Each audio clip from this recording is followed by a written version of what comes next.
Good morning, Alisa. Morning. What is your goal for this summer with the Canadian national team? I think this summer our goal is to first of all stay in VNL, and I think with that hopefully gaining more points and going up in the rankings so we can have a better shot at qualifying for the Olympics. But we're pretty much taking it game by game. I think every team probably is, but just trying to improve on every ball even, and throughout the tournament I think hopefully arriving at our best during the last week of VNL. What would you say about the development of Canadian volleyball? It's getting better year by year. Yeah, I think it's really exciting to see how far we've come even since my first year. I think we have some really good young talent, and I think we've been putting a little bit more effort into training and more developing our skills even at the younger ages in Canada. So it's really showing in the talent that's coming up from college and everything. So I think it's really exciting to see us compete with some of the higher level teams in the world. In national team, you work with Shannon Windsor, the only female coach in VNL. What would you say about her being a female coach? I think she's a great example to a lot of females in this industry. As you said, there's not many coaches in even pro and on the national level who are female, so it's really an inspiration, I think, and she fights harder than I think anyone on any other team and is really trying to make this program as successful as it can be, and I'm just really proud to be a part of history, or if it's history, I don't know, but really excited. You were named MVP in the finals this year with a very good performance. Were you expecting the title?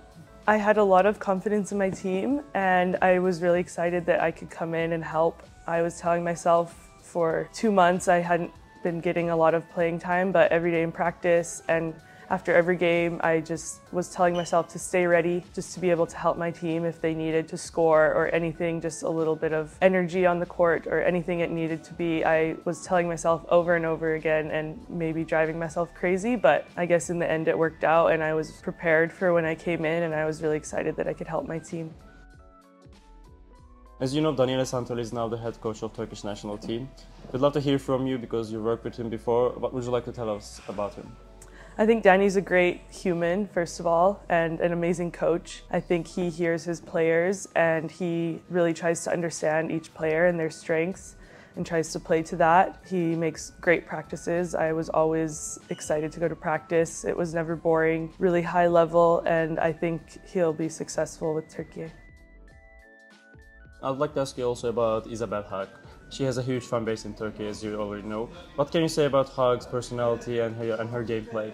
Yeah, I think I was a little lucky because me and Bella were roommates this last season, so I got to know her really well. She's just one of the nicest humans I've ever met. Like, some days I would think maybe she's down. She's been playing 4 days in a row. She gets, I don't know, 25 kills a game. But every day she comes in with a smile on her face. Even if she was going through something hard, she was always happy and excited to be at practice, and obviously just an amazing talent and really good at volleyball. So I think she's one of the best people I know, honestly.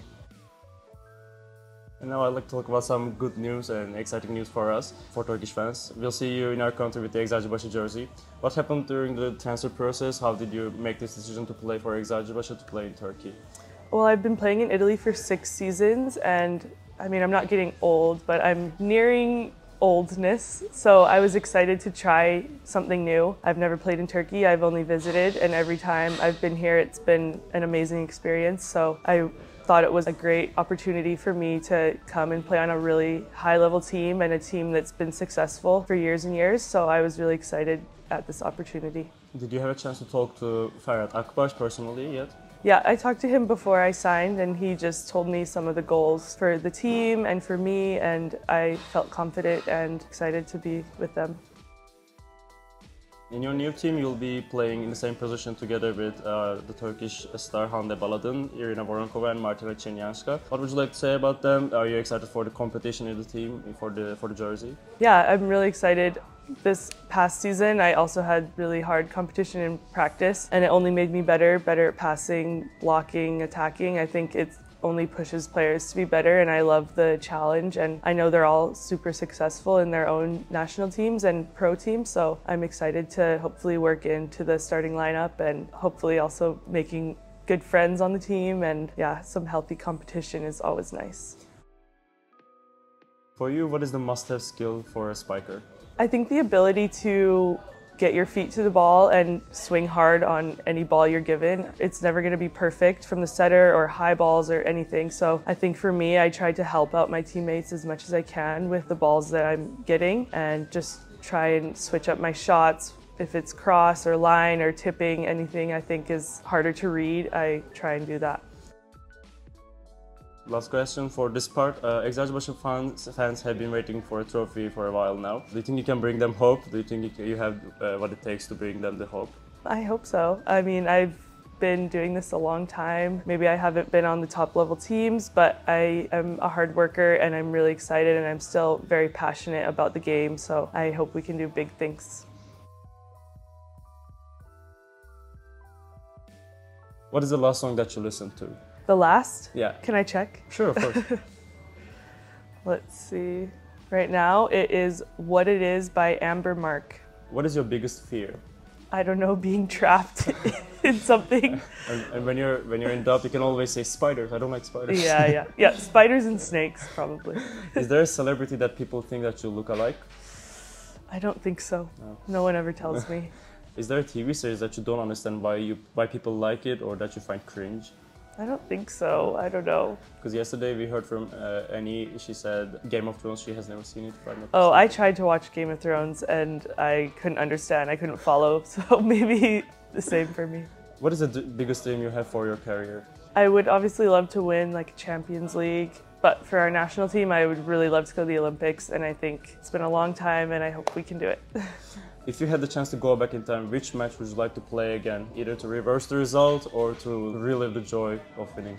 The last game of the Italian Championship was really fun, but if I could relive one, probably the qualifier in 21 against Dominican when we didn't qualify for the Olympics. What do you think is the coolest sport to watch? I think tennis is really fun. I love the outfits and it seems hard and it's cool to watch. Do you have a special talent that nobody knows about? I'm a photographer, and the other one I don't want to say. What annoys you the most when you wake up in the morning? I hate a lot of questions in the morning. I just want to have my peace and not answer questions. Does this interview count or no? No, I woke up a long time ago. Who is the most famous person on your contact list? I don't know. Paolo Igonu. Sure. Which rule would you like to change in volleyball? I think there needs to be a rule with coming under the net because I think people get hurt. So I think there needs to be like a red card or something with that. When did you realize that you were becoming famous? I don't know if I'm famous. I don't know, maybe a year ago. And we can ask you again the same question in a couple of months when you play for Eczacıbaşı. Yeah, let's do that. Is there a talent that you wish you had? I wish I could play the piano. Did you ever pretend to know about a subject that you have absolutely have no idea of? Probably a few times. I think TikTok has ruined everybody and everyone thinks they're like a doctor or anything, so probably then. Do you talk to yourself? Yeah. Is there an animal that you feel connected to, that you feel like you're similar to? For example, hardworking like ants, or agile like a cat? I love cats, so probably cat. And last question, where do you spend most of your money? I bought a house, but other than that, probably clothes and shoes. Okay, that will be all from me. Thank you very much. Okay, thank you. I hope it's not too much trouble for you. No, it was easy.